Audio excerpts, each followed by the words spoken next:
What is up, all you beautiful people, and welcome back to my channel. If you're new here, hello, my name is Brittany.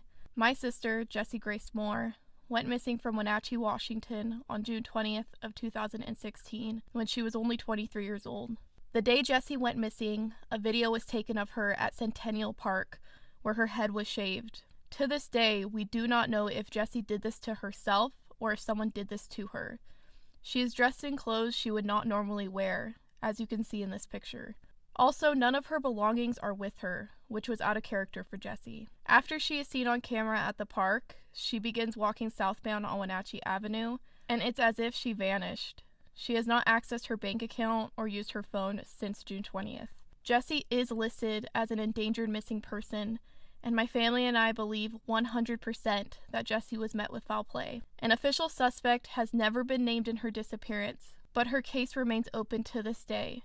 And from now on, I will leave a direct line to the detective working her case down below. Please call him with any tips you may have. Nothing is too small. More videos and information on Jessie's life and disappearance are always linked in the description box if you would like to learn more. But everything I do on this channel is in honor of Jessie and spreading awareness about her disappearance as well as other missing persons cases. If that interests you, please subscribe and give this video a thumbs up because it's a free way that you can help the missing out. I love you so much, Jessie Grace, and this is for you.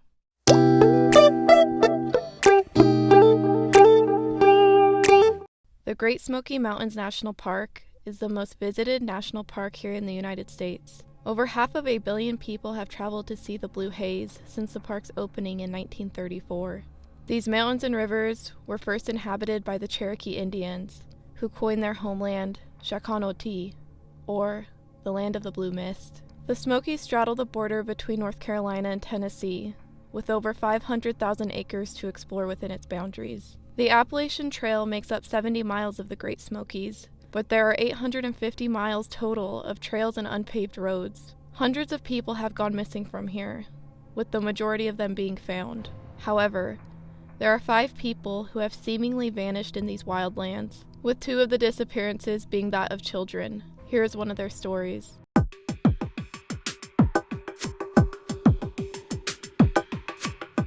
I want to first state that there are a lot of conflicting reports when it comes to Trenny's disappearance, so I apologize to her family if I get any details wrong. That is never my intention. Teresa Lynn Gibson, who went by Trenny, was only 16 years old when she went missing while hiking in the national park. The day was Friday, October 8th, 1976. Trenny was a sophomore at Bearden High School in Knoxville, Tennessee. Her horticulture class set out at 9 a.m. by bus, headed to Clingman's Cove. The plan was to hike a well-known trail in the Smokies in order to observe plant and wildlife. Wayne Dunlap was her teacher and the only chaperone on this field trip, which included about 38 students. Now, this is one of the facts that is unclear, but I have read in multiple articles that Wayne did not tell the students or inform the parents on where they were going that day. Apparently, he wanted to surprise them with this field trip, which would absolutely not fly today, but remember, this is in the 70s and it was just a different time back then. And whether the location of the trip was known or unknown is a key piece of information in Trenny's disappearance that we will revisit. When the bus arrived to its destination, the students were instructed to hike the Forney Ridge Trail to Andrews Bald, which was about a 1.6-mile trip. Wayne instructed them to be back at the bus by 3:30 p.m. that afternoon. Also, it is unknown if Wayne even accompanied the students on the hike or if he stayed behind with the bus driver. And before the kids were sent on their way, Wayne split them into 2 groups, slow and fast, and instructed them to stick with their respective groups. Trenny would hike with many of her peers throughout the day, and the trek up went smooth enough. She hung out with her friend Robert Simpson most of the way, and the 2 shared some lunch, and Robert gave Trenny his heavy plaid jacket when she got cold from the fall chill. On the way back down from the hike, Robert fell behind and Trenny began hiking with a small group of her peers. The group decided to take a break, as this part of the trail was a little strenuous. Trenny told them she wanted to push on, however, and continued.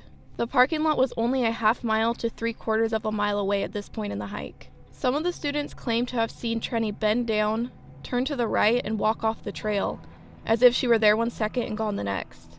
This would have been an odd sight due to the fact this part of the hike had a steep drop-off and thick undergrowth below. It's not necessarily an area you can just walk through with ease. Adding to the mystery, Trenny was possibly in between the 2 groups, but no one saw her after 3 p.m. that day. Where had she gone in such a short window of time without being seen? When Trenny failed to return with the group at 3:30, Wayne and another student set out to Andrews Bald and to the surrounding area to look for her. With no sign of Trenny anywhere, she was reported missing to park rangers at 6 p.m.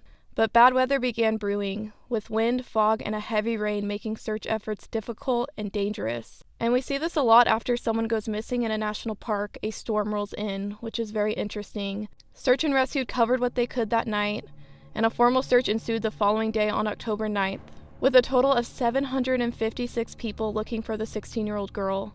6 dog teams were brought in, as well as National Guard helicopters, to scan the Smokies from the sky. The fall leaves and fog made visibility difficult, however. Oddly enough, the canines did not hit on the spot some students claimed to have seen Trenny walk off the trail, but 3 of the dogs alerted to Trenny's scent where the trail intersected with the Appalachian Trail. They traced her scent to the Klingman's Dome Tower, with some of the dogs detecting her scent all the way to the road. 3 of the dog teams followed her to the Appalachian Trail and followed her around the tower. Now, the dog said that she walked right by this tower with all these people, and the dog says that she came out on this road about a mile away. And reportedly there was a beer can and cigarette butts at this location as well. Trenny's scent seemed to stop abruptly by the road though, as if she had got into a vehicle. But no physical trace of Trenny has ever been found. There have been multiple and extensive searches conducted in this area, to no avail. The FBI was brought in to help and locate Trenny. These are 2 theories brought forward by the FBI as to what happened to her. So the trail the students hiked intersects with the Appalachian Trail, as well as the Klingman's Dome Trail. If Trenny was abducted, her abductor could have entered through one of these intersecting trails, took Trenny, then held her at the Klingman's Dome Tower until the bus left, then proceeded to take her to the road and put her in a vehicle. There is a little nook in one of the pillars to the tower, and people have speculated this is where the abductor held her until the coast was clear. The field trip was on a Friday, so the trail was occupied by many hikers. You would think someone would have seen the abduction take place if this were the case. Another theory by the FBI is Trenny wandered off the trail somehow and went to the Klingman's Dome lookout to get some elevation to look for her group. This lookout was not initially searched by her teacher and classmate, and the day was said to be cloudy, so maybe Trenny didn't see them and wandered to the road in search of help, but was picked up by someone who intended her harm.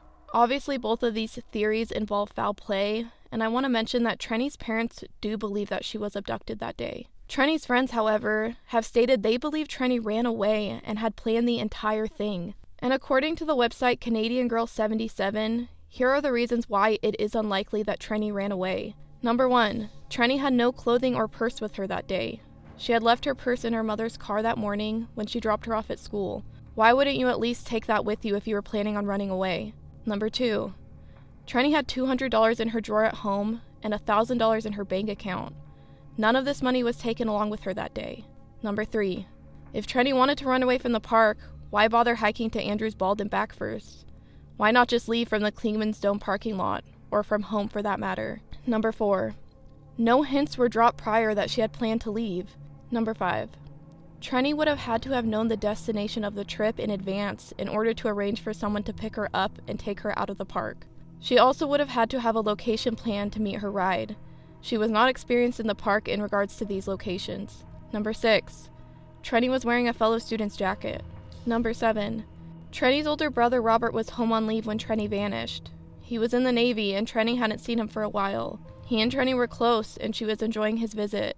Number 8, Trenny had injured her foot a couple of weeks prior to her disappearance and was taking medication for it. She had left that medication at home.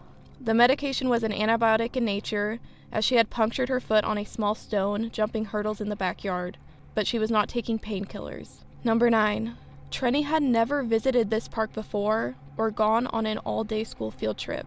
But after Trenny's disappearance, allegedly her hair comb was found in Robert Simpson's car. Trenny's mother, Hope, stated Trenny never went anywhere without her comb, and she found it very odd it was left behind in his car.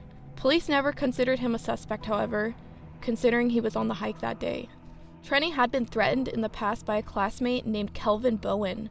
A couple years prior to Trenny's disappearance, Kelvin had either attempted or was successful in breaking into the Gibson home to get to Trenny. Apparently, Hope shot him in the foot, and he was charged and placed into a correctional facility for this. During the trial, he threatened to kill Trenny at one point.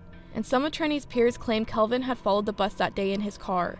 But Kelvin's teacher said he was in school that day and wouldn't have been able to make the hour-and-a-half drive there and back unnoticed. It has been 45 years since Trini disappeared on that fateful fall day. She is frozen in time as a 16-year-old girl. Did Trini run away?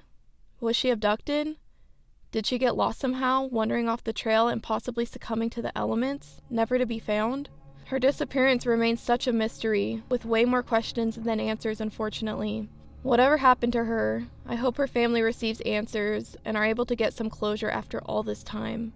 At the time of her disappearance, Trini was 5'3", weighed 115 pounds, had brown hair and green eyes. She would have been wearing a blue blouse, a blue and white striped sweater, a brown plaid jacket, blue jeans, and blue Adidas. She was also wearing a diamond and star sapphire ring. But thank you as always for watching, you guys. Next week I will be sharing the disappearance of Dennis Martin, a 6-year-old boy who went missing from the Smokies. I hope you all are having a fantastic day, and I will see you next week, okay? Bye!